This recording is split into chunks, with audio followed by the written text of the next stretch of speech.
This is Too Stubborn to Quit, a podcast that offers stories of resilience, reinvention, and the moments in life that force us to keep going.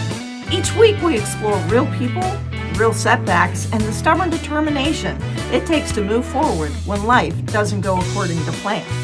And if life has ever knocked you sideways and quitting wasn't an option, you're in the right place, because that proves that we're all too stubborn to quit.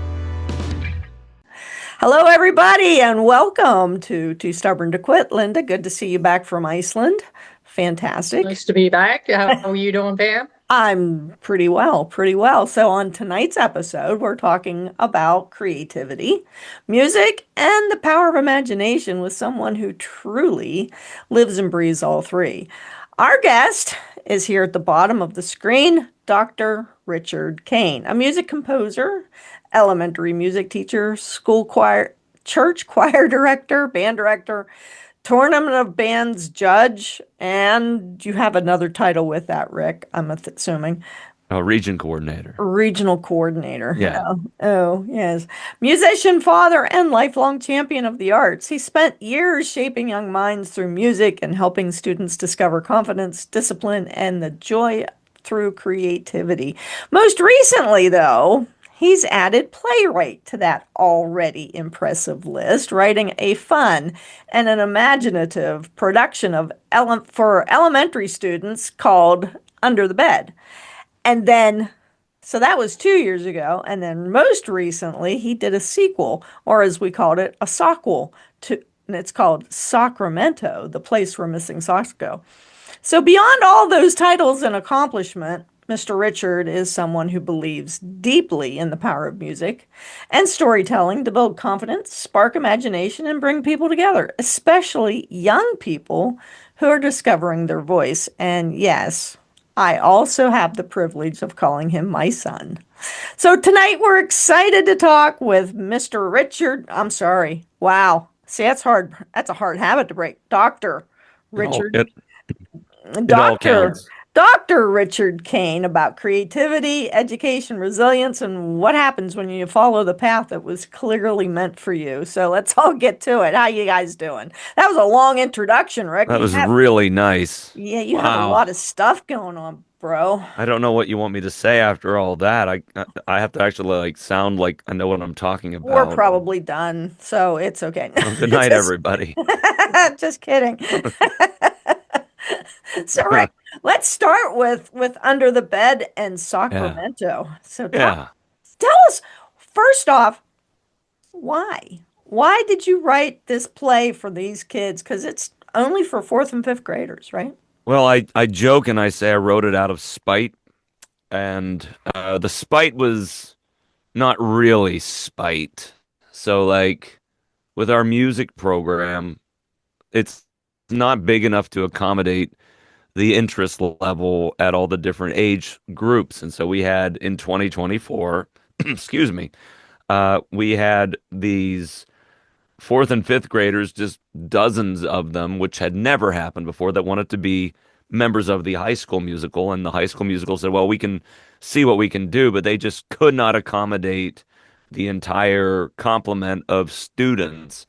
And so a week later, I had a musical ready for them, and it wasn't quite done. I mean, I joke and I said it's kind of like we were building an airplane and learning to fly it at the exact same time, and that was quite a time. But we did that with their interest in mind, because I know that they'll find other things to do and where to put their interest. And if there's a need, then we have to meet that need, and we have to meet them wherever they are. And that's where they were. And the story seemed to really become something which they were taken. And so I never in my wildest dreams thought it would turn into a 2-act musical that was fully memorized with a fully staged production and a pit band and lights. I never thought it would turn into a full thing, but nonetheless, here we are 2 years later. And we have a second one in our arsenal now. So it went live 2 weeks ago, and it was a 3-night production. Yep. And I was there on night number three. Yep. And this is tragic and funny all at the same time. And I felt so bad for these kids. So uh, right before right before we turned on the cameras here, Rick said that his whole house has the flu. Ugh. And that night, the entire cast had the flu.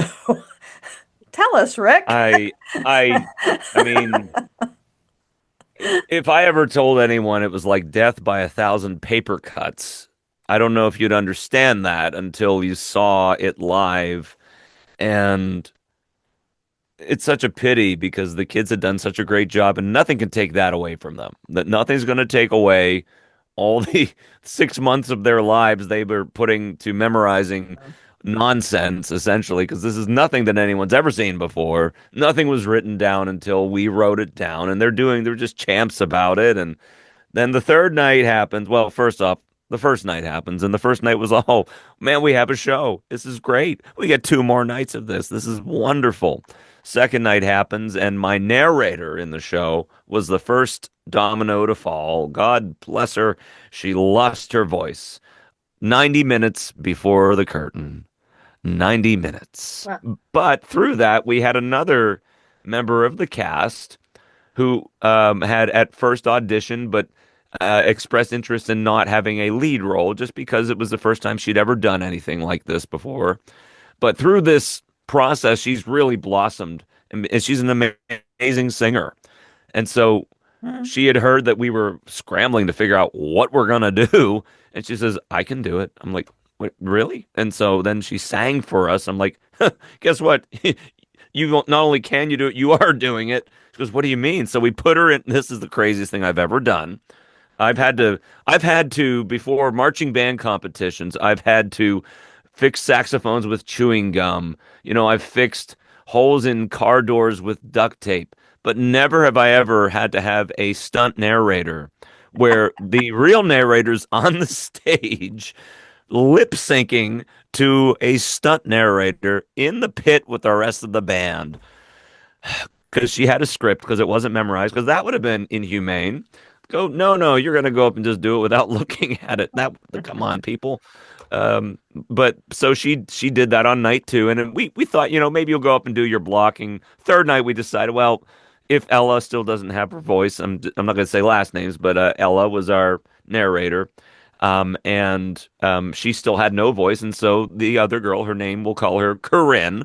I'm not using last names, but she stepped up and did it 2 nights in a row. And I'm thinking, okay, we'll be fine as long as we have nothing else go wrong. Well, not only did that still happen from the night before, but I lost a few cast members that were chorus members to the flu, second and third graders. One part that was kind of important in the scene. It was a mom and a dad sock, but there was no mom and we're like, all right, it'll just be dad in this scene, and it's like for 15 seconds, and so it was really funny. Like this little tiny kid's there, and this big fifth grader goes, "Dad," and so we all laughed at that. But then, uh, oh But boy, then, and we also had another villain out, which we had given a girl a binder, and we said, "Hey, can you handle these parts?" And so she did. She had a binder the whole night. She's like, "But I nailed don't it. want," and she nailed it. And she's like, "I don't want to look like I'm doing it from the book." I'm like, "No one's gonna care." But here's like a quill pen, make it look like you're taking notes. And she just ate that up all night long. She looked like she was taking notes in every single scene. But then the worst thing that could happen, our lead guy in the The middle of the sock, first act, the lead sock, Jim Sock. Jim. Jim the Sock. Yes, I kid you not. That was the character's name, Jim the Sock. And his soulmate, spelled Sole, her name was Polyester Cotton Blend, but we called her Esther. Anyway, so Jim the Sock, God bless him, he succumbed to the flu in the middle of the scene. He lost his lunch, and we All over stopped the the show. stage. We stopped the yes, all over the stage. I left the pit. We closed the curtain. We gave the audience 20 minutes off, and we said, "What do we do now?" And so we went outside with Jimmy, and he was beside himself, and he said, "Nuh-uh, we're finishing this show." And he like cleaned himself off, got right back up. He goes, "Let's go. Put the microphone back on me. We're doing this." And he finished that act. He finished that first act strong, Okay. Okay. and then we're getting into the second act. The first scene's down, and we're getting ready to see the heroes take the stage after that first scene. It was great. We're back. We got our groove, and two of the three go on stage. We don't have Jim the Sock again. Jim the Sock was done for the night, and his mom took him home, and he was resting. But while we were still there, we had given another fifth grader a binder just in case. And I'm glad we did because the just in case came to be. And so someone went back and got him, and this kid finished the show on a binder. I mean, the whole audience knew at that point that there was no way we were landing that plane No. the old-fashioned way. It was a crash landing. But this kid, he thank goodness he paid attention because he absolutely totally nailed it. And this is one of those things that's transferable, I think, to just about any life lesson to keep going. And our whole thesis of this silly show was do it anyway. That's right. Even, So that was the funny part about all this is that excuse me. as the kid was throwing up, the song was do it anyway. Regardless of what is happening, Yep. just do it anyway. And there he was doing it anyway. And he Poor sang Rick. it, Yeah. and Done. and he got it done, and he had a standing ovation at the end. They all did. Oh yeah. Uh, and then the characters that were still, because that was a lot to ask of him to come in and just say, "Hey, now you're the lead for the last 40 minutes of the show. Go do it." Mm. So the other characters, kind of sensing that this maybe isn't normal or good, stepped up, and they were, if there was a line that he was trying to follow along with, and he maybe didn't get it with the timing, they would take the line and reframe it in the moment, so it sounded like it was their line, but having a conversation with him. And I was just like, I didn't teach them this. They just figured it out in the moment. And I've never seen that happen with a group of fourth graders and fifth graders and younger, all the way down to second grade. I've never seen that happen. And we were debriefing. It took me a few days to get to this point because I just didn't want to talk about it. But like it took me a few days and finally was able to debrief a little. And I'm like, that was pretty heroic, wasn't it? And they're like, yeah, that was pretty solid, even though it was. And they're like, yes, you need to calm down. I'm like, okay. It, And it was awesome.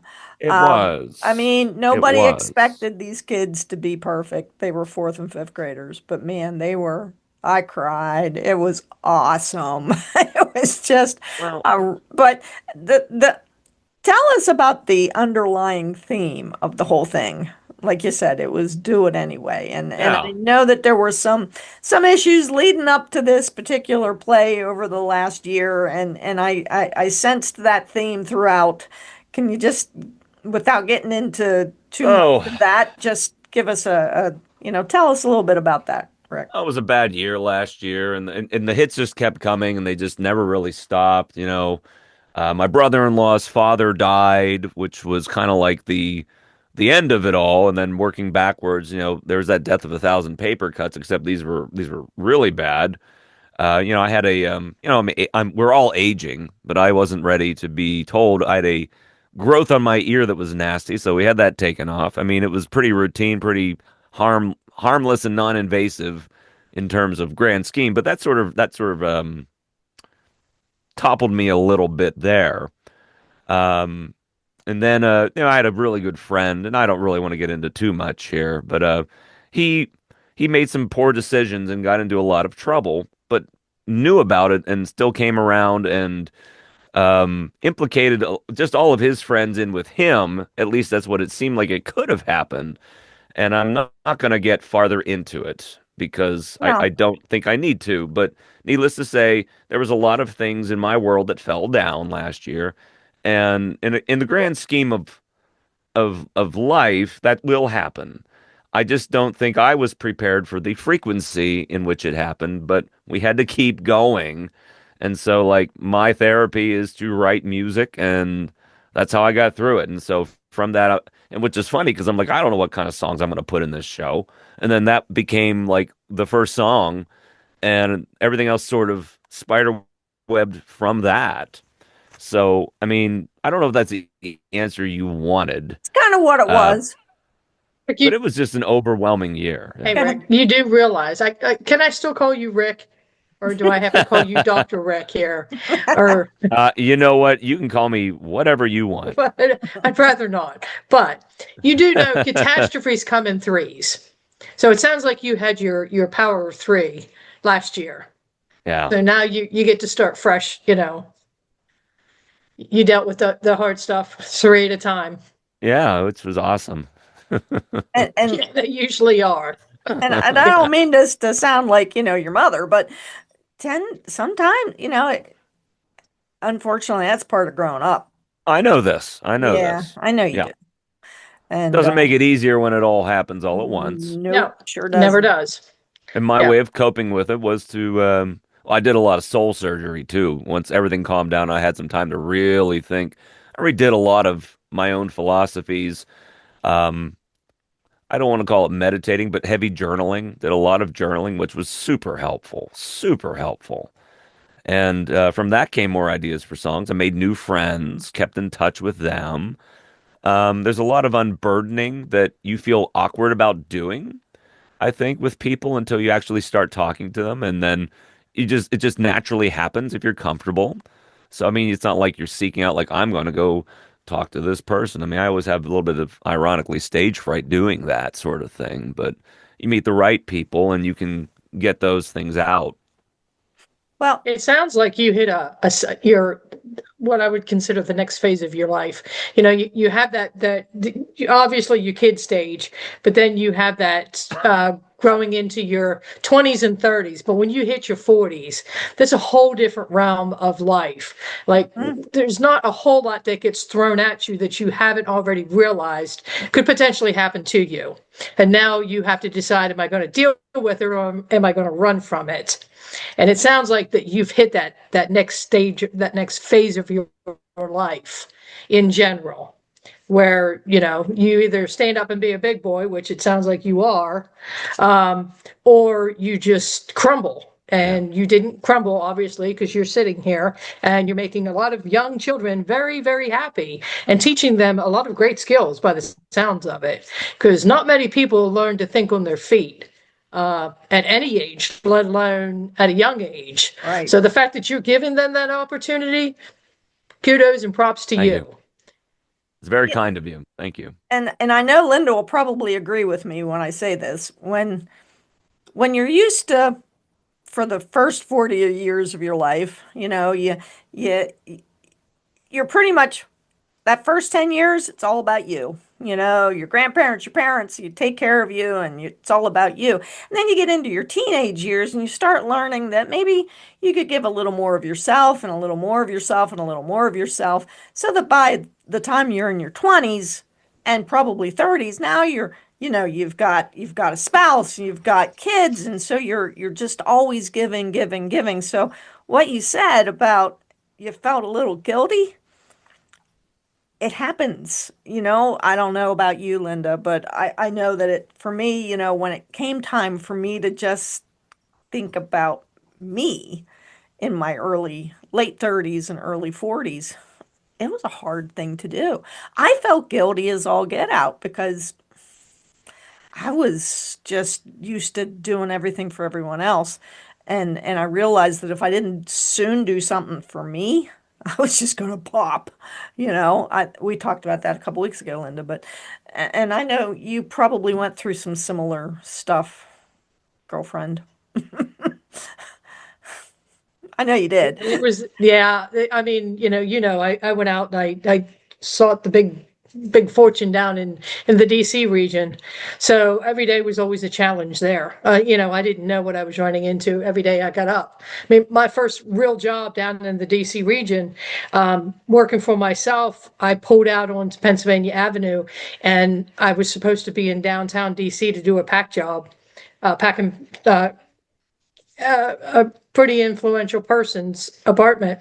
And when I went out around the corner, the tailgate flew open and all the boxes and tape and paper that I had went shooting out Oh my God. sideways down Pennsylvania Avenue. And of course they have the traffic report. Okay. And and I made the traffic report because I'm running down the middle of Pennsylvania Avenue, grabbing all of this stuff and throwing it off to the side. And this young girl that started working for me was just horrified. And I had to turn around and look at her and say, you can stand there and be horrified all you want, but move your ass and help me get this stuff off the side of the road. So, you know, I was dealing with stuff like that in my 30s, in my late 30s, early 40s. But it's like you said, you can just quit. But I had a very finite time to get this. And this was my first job with a big company. I mean, I was a contractor with a big company. And so I'm trying to prove my stones here to everybody that I can make this happen. And I had to start this pack job at like 2 in the afternoon in the middle of DC. And you know what driving in DC is like. Yeah, that was my foray into trying something new and stepping out and like I said, stepping into that next phase of your life. You're either going to do it big or you're going to fall on your face, but you're going to get back up and you're going to get it done. You have a choice whether you like it or not. You have a choice. So anyhow. So Rick, So oh, go ahead, Linda. no, Rick. I'm just still really impressed with what you've been doing Thank you. here with these kids. It's just amazing. Thank you very much. I like them, I guess. I guess I'll keep going to You work. you took that first class, huh? Teacher 101. You have to like kids in order to be a Yeah. teacher. Yeah, they told you Yeah, that. They actually yeah. that was part of it, which is funny. It's not very funny. Yeah. So, a little bit of history. Let's go backwards in time to Oh, I know what you're gonna where Under the Bed actually came from. do. Oh my God. Um, yeah. This is this, this is funny. So it's still around Odyssey of the Mind. Background for anyone who doesn't have the knowledge of this, but it's a sort of a co-curricular program which has become STEM or STEAM. It's really become mainstream in the curriculum, but it didn't always exist that way. And so they give you these really cool prompts that you have to solve with a 7-member team, 5 to 7 members, and you have about what 6 months to come up with the most creative solution you can. But there are limits. You have to spend under a certain amount of money. In the 90s, $100. it was $100. I'm Hmm. sure it's at least $103 now. I don't know, but that's just kind of how education allocation goes. But whatever, I'm not going to go there. But there's probably more money now that they get to spend, but you only get to spend that much money, and you have to do everything yourself. Now, you could have things shown to you by an adult, and like, well, how would you use a drill? Adult could take a drill and say, well, you take a board and bzz, and then they hand the drill to you, and you get a different board, and then you do bzz. And so you learn the skills or you perform the skills as you learn them. It's immediate application of these skills, and it's really empowering. And I think, and Mom, you've said this, and I never actually researched. I just trusted that you are actually absolutely correct about this. So don't let me down.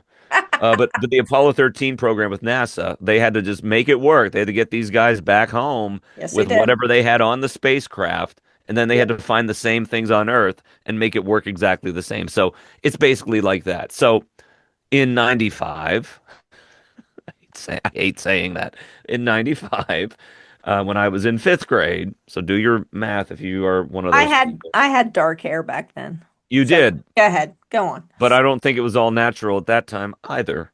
Whatever. Just judging by my own not dark hair at 41. Keep the So, family thing out of this now. Come on, move along. yes, point of order. So we're on this team, and we decided we were going to become these creatures that live under a bed, and we built this little car. It was a piece of cheese. No, wait, that was a different year. I'm getting my years confused. This was a bed. This was an actual bed pulled by an old tricycle going around underneath this little obstacle course. And of course, we're pretending we're under a bed. You have 8 minutes And so we had sock puppets, Jerry Sockfeld and Jim the Sock, which lived on in some form in the shows. Then we had Fuzz Bunnies. We had a place called Sacramento, which is a place we were going to find our fame and fortune, but also where to find all these dang missing socks go. Then we had this aunt named Anthony, who was sort of like the star of the show and drove the bed around. And I don't remember the whole plot, but we solved all of the issues, and we did make it to the regional level. There was always districts. I'm sorry, regional, states, and worlds. We made it to the state level. We made We it to the did. state level, and did not make it unfortunately past that. But it was still a great experience. I would Came not in trade it third. for the world. Came in So third. yeah, yeah, there was a That lot was of pretty teams in our cool. division. Um, Yeah. but well, I don't remember what I was going to say. So yeah, we had to solve a locomotion and Yes.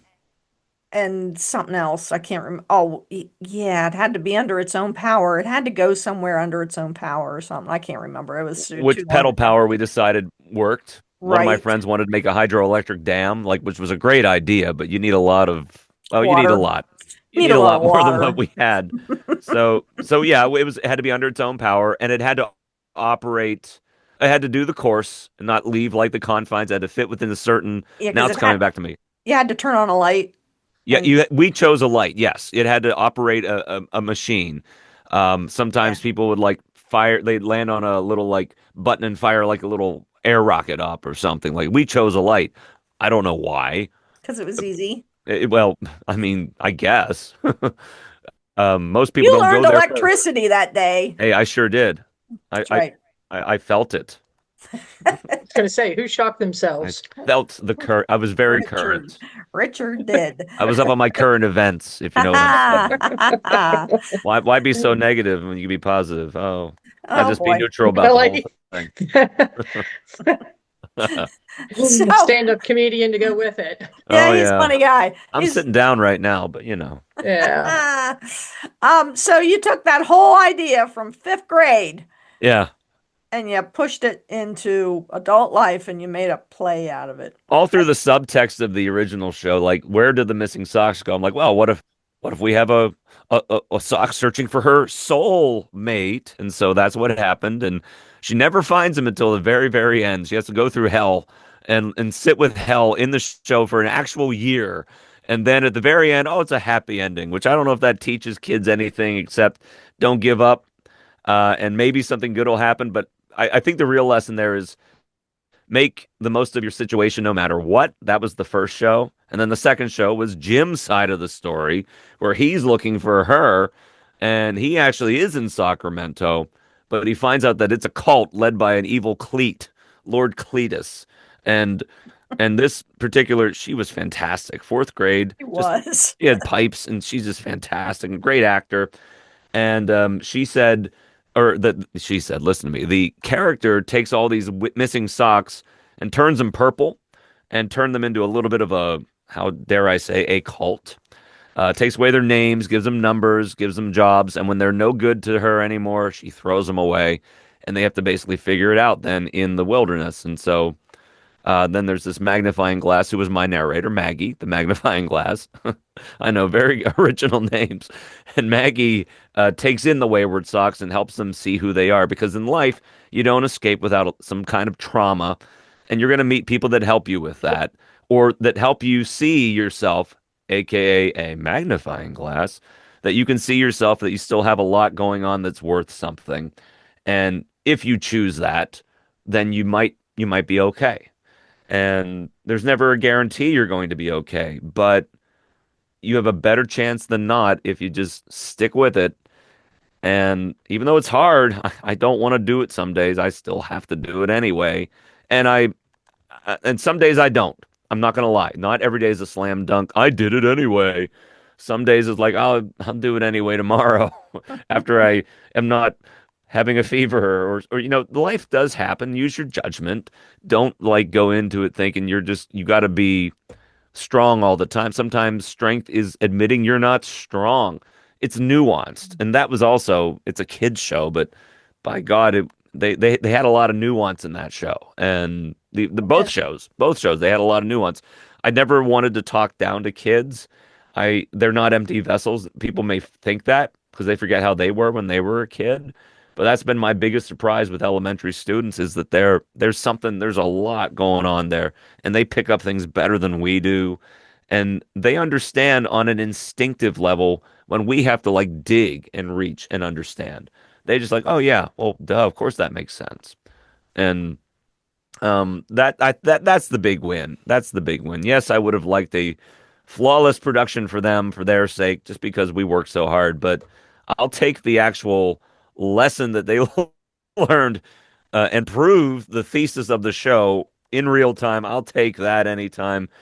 Um, yeah. So, what It else was do you want to awesome. know? It was awesome. Yeah, I have one big question. Sure. How many that were sitting in the audience that night actually managed to not make it to get home and not get the flu the next day or the next 3 days after that? Oh, I Like, didn't.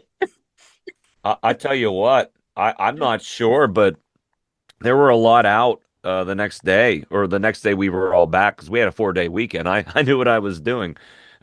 We had a 4 day weekend coming after that, and when I got back to school, we saw some of the people that had missed the show yeah, because they were better, but then we saw a whole bunch that were at the show that suddenly weren't there. So Yeah, it's just been going in a wave, and now it's catching back up to me. I thought I had it last week, but my wife's been home for 3 days.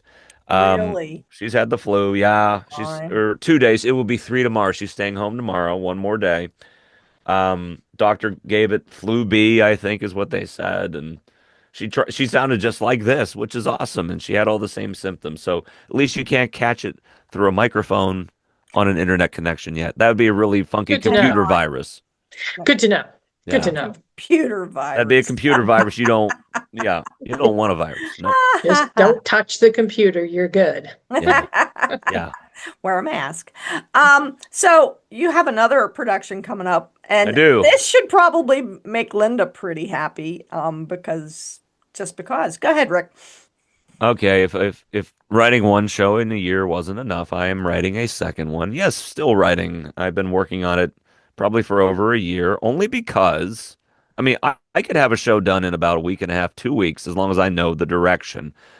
Um, I've restarted this show 7 or 8 times, which is not a surprise. I have told our people in the historical society what's going on. They're like, "Oh, okay. Will it be ready by July?" I'm like, oh yes, it will. It has to be. So it's gonna be. The show is called Timeless Town, and its backdrop is Huntington County, which is where I am, and they wanted a lot. At least I interpreted it. They didn't actually ask for this, but my mind said, "Oh, maybe this is what they want." I was really trying hard to put 250 years of history in a 2 hour, 2.5 hour show. Um, for the entire county. And then that didn't work. And so then I shrunk it down and still didn't work and still didn't work and still didn't. Now, and then I had CIA agents, which was a great plot, but I was 56 or 60 pages in already, and I hadn't even made it to the middle of the first act. And you usually find these 2 act shows are somewhere around 100 pages, 120 maybe if you use 12-point font and Courier or Courier new and 12-point size font. You can get to around 120 pages. But there I am sitting at 60 pages. I haven't said anything, and I'm like, man, I've checked out. I hate this. This is a terrible story. And so I started it over the other day one more time, and this is the one. So it's not the first time, not the second time, not the third time, but 5 times after the third time that seemed to be a charm right now. And it takes 250 years, and It sounds like it's gonna.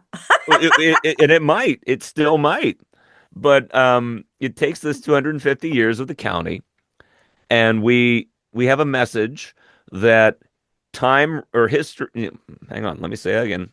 Time writes history. We write the stories, because it's this the synopsis without giving away too much. It's two kids are living in this small time town, and the older sister is getting ready to go to college. She hates it here. The little brother is a bookworm. He's about 12 years old. She's like 18, 19 years old.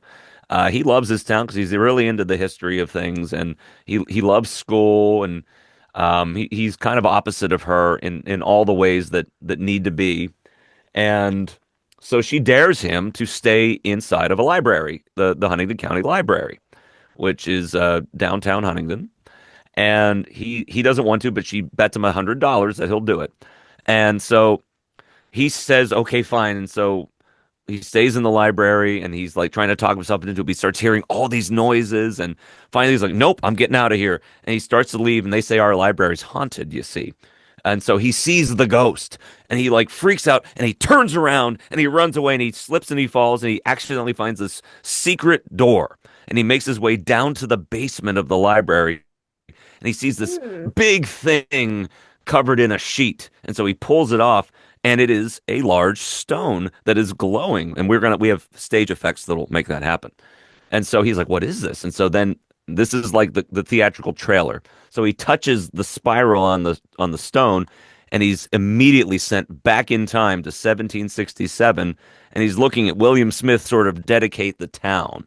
So that he found without knowing it the original standing stone of Huntingdon of the Juniata Valley that was never ever found. Cool. And so you learn about that throughout the story, and you learn the real history. You don't just learn this.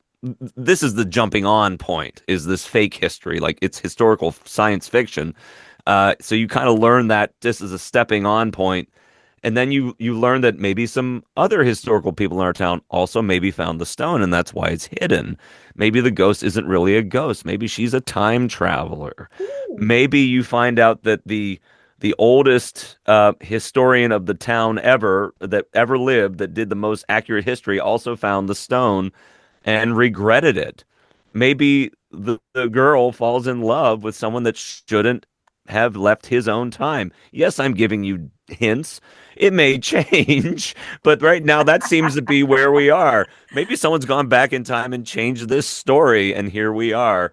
But July 7th, 8th, and 9th, the Huntingdon Area High School Auditorium, a partnership with the Historical Society and the Huntingdon Music Department, we're going to present Timeless Town. And we hope everyone likes it. I really hope it's done by then. It'll be a little awkward if it's not. Oh, it will be so bad if it's not. I We'll will just be so just make upset. stuff up. It'll be all right. Oh, well, I mean, we know what happens. You can do that sort of stuff on stage, it turns out. So, Yeah. Yeah. uh, Yeah. through no So fault of your own. Through no fault of your own. correct. Yes. Yes. I don't know, Linda, do you have any other questions for Dr. Kane?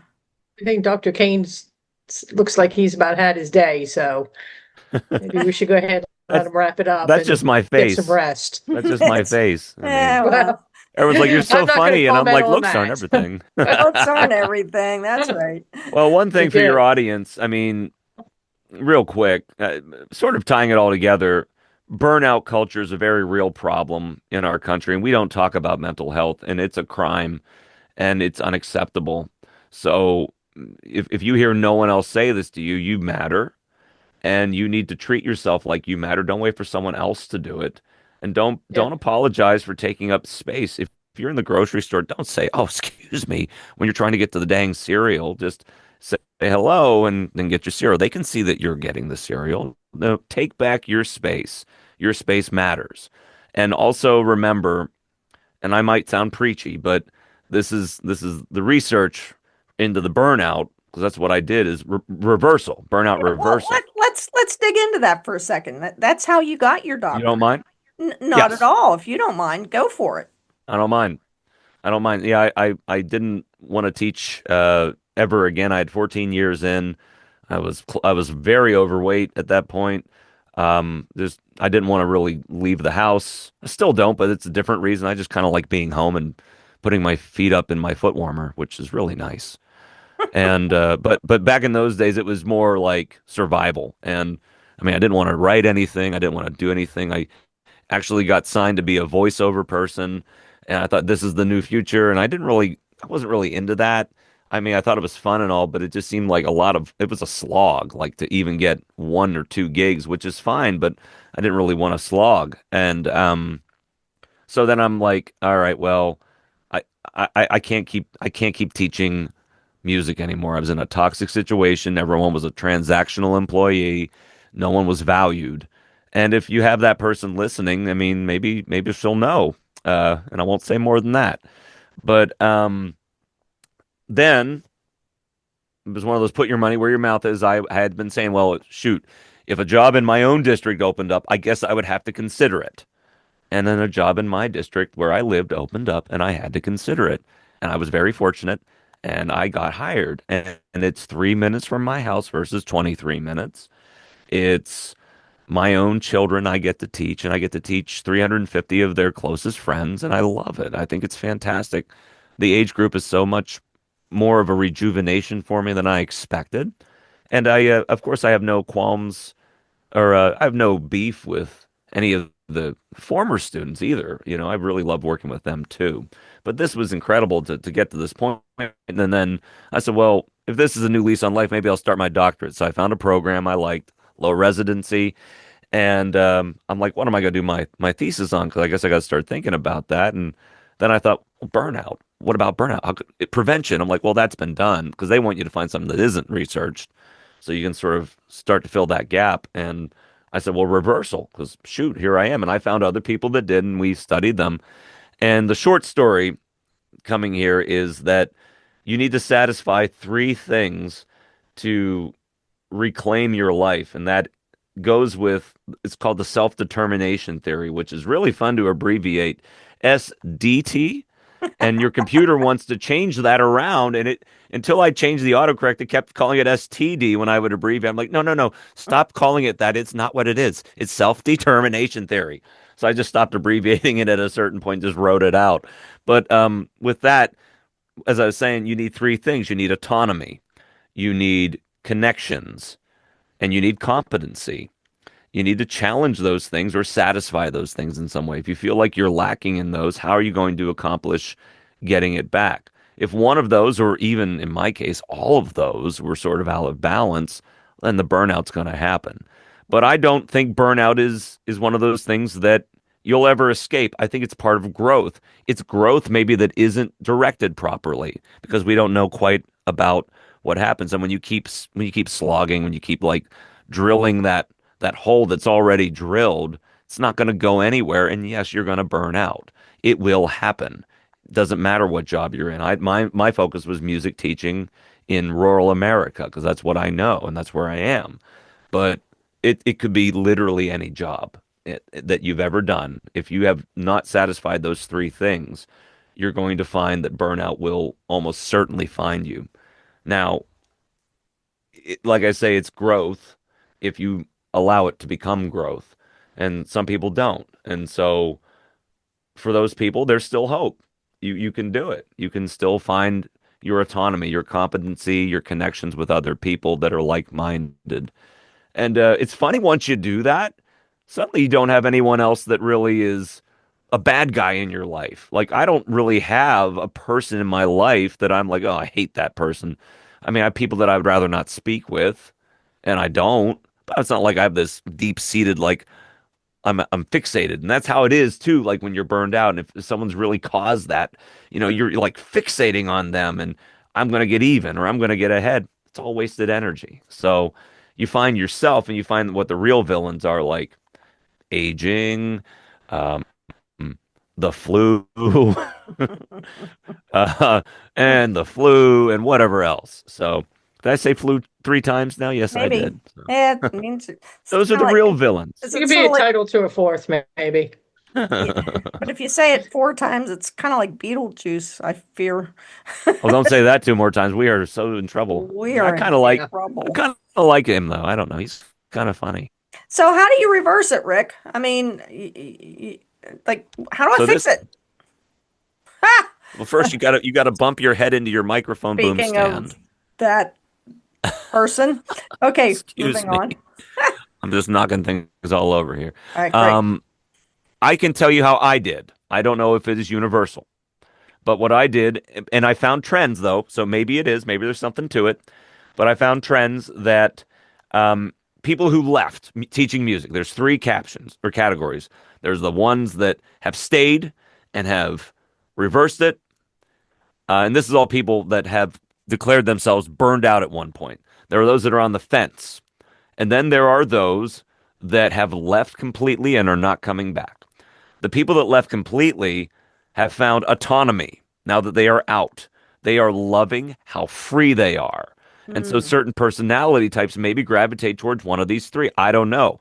The second group, the people on the fence, believe it or not, they got in my study, they were out seeking further education to see what they wanted to do with it. Like, well, maybe if I get more education.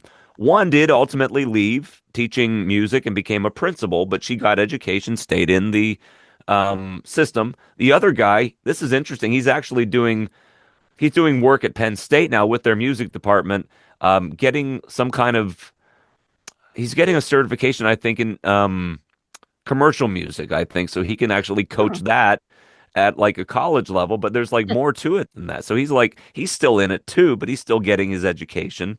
And then there's people that stayed. I stayed and reversed it. I found people. I found people I cared about the things the way I did. And then we found this bond within our own world. And so we strengthened each other that way. And we have a really tight knit little music department. Right now, we're all very grumpy, but not necessarily with each other. We're just tired. But so we haven't hung out a whole lot lately, but we hang out quite a bit. We're very good friends. And that was striking to me when I interviewed these people because I set down everything in my, my what I think I'm going to find. And then that's your first three chapters, basically. Then you get into your fourth chapter, which is like your interview. And then you take everything you've done so far and you sort of re-extrapolate it into like, how is it applied now that you have all this information. Then your fifth chapter is your conclusions. And so my conclusions were this needs more research, and which is a good sign. That means that there's something there. You can't research it all yourself. So the suggestion for future research was to get some more numbers, some more people to actually get hard facts. This was all exploratory, so it's all stories. So we need the next step to be hard facts. Why is it that people who stay sought other people? How come the connections are in the middle, and they're sort of the fence sitters, and the people that left, did they ever have an autonomy need satisfied by teaching? It's interesting. So, I mean, and of course, you never know until things are past because we never know for certain. It's all the hindsight thing. But I know for a fact that I've always needed people that I felt identified with my ideals and my ideas because it's so much more fun for me that way to create something. But I think we all need that. I mean, really, it's more fun to work with people when you're all going towards the same goal. I could see that because in your previous position, it was like you were pushing a rope every single day. You were Oh yeah. pushing it, and it was getting wetter and wetter, and it was harder to push, and there was no support. Nobody would help you push the rope. They wouldn't even get on the other end and yank it. I mean, it was difficult, and I have to believe that that was extraordinarily lonely for you. Whereas where you are currently, yeah, you're all friends. Half of you are related. And so, That's true. you have no choice. But it's really it's a nice when I was looking at that pit band there last week, I mean it was you and Jordan and Philip. How awesome is that? So Yeah, my nephew. Jordan is Rick's brother-in-law. Philip is Jordan's son, and he's just now in high school and doing pretty well. And then there was Rick's sister-in-law, Emily, in there.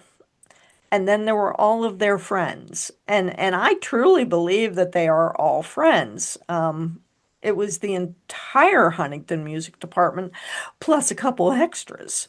And it was pretty cool. I mean, it was fun. It was fun to look at the pit band as much as it was the kids.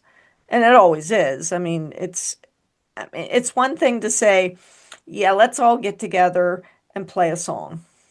That's one thing. But when you're all when you can make some silly face and the entire group just cracks up laughing. Now that's something completely different, and that's friendship and that's fun. And like I say, I think that this sort of burnout could apply to any job. Doesn't have to be music or teaching. Agreed. That's absolutely true. Yeah. That was just my lens. But absolutely anything that is a service that you provide, doctors, nurses, police officers. We're talking all kinds of people, Pet firefighters, transport. pet transport, anything that requires you to deal with people and Yeah. their needs, and they do not reciprocate. They can't. There's no way anyone could ever reciprocate Right. what a firefighter does except put out another fire for that person. And we don't want them to experience a fire, you know? And so, and we don't, I'm not saying we find fault with people for not reciprocating. It's just the nature of things. But Right. if you're expecting reciprocation, you're in for it because that's not part of it. That's not why you're doing it. You may get it, and those days are fantastic. But those, the majority of your days are going to be you doing your thing for Yep. other people. Yep. And they're going to say thank you and they're going to move on. Or they're going to say nothing and they're going to move on. And on the bad days, they pick a fight with you. And eventually you move on anyway. You're always going to move on, though. And sometimes the special ones, the ones that are super like into what you do, maybe they come back around and maybe they start doing what you're doing, you know? And I can't say that that's the story of anyone's life or my own for that matter, but I'm sure it's happened. I'm sure it could happen. But with service providing industries, you're going to get tired. You gotta treat yourself like your best customer. You just have to. And maybe that's your episode title. Who knows? You're welcome if it is. So just don't call it the flu. Thanks. No, 5. no, no flu, no flu. Well, I think this was a pretty good talk. Linda, do you have any other questions for the good doctor? I think he's pretty much covered the whole gamut of what we needed to cover. I think you Yes, did he real well did. there. Yeah, I Yeah. feel like I just yapped in your ears for an hour. My you did, but my it's okay. my yakking. So No, it's all good. Thank you, Rick. I truly appreciate it. And for all the folks listening tonight, we appreciate you too. The show doesn't keep going unless you're here. So we really truly from the bottom of our hearts appreciate you. If you haven't yet subscribed, please do so. And if you follow us on Spotify, we'd really appreciate a 5-star review. That always helps and it really makes the algorithm happy. So until next week, this has been Too Stubborn to Quit. That's Linda. I'm Pam, and thank you, Dr. Kane, for joining us. most welcome. Thank Thanks you, for having me. Mr. Yeah, thank you, Rick. You're Dr. Kane. I'm going to you're call welcome, you Dr. Linda. Kane, original. Yes, I'm going to show you the respect you deserve here. Oh, Thank you wow. very much, Dr. Kane. You're We so appreciate welcome. it. So All right. welcome. Have a Until good next week, we'll talk to you later. Bye-bye. Yeah, bye. Bye-bye.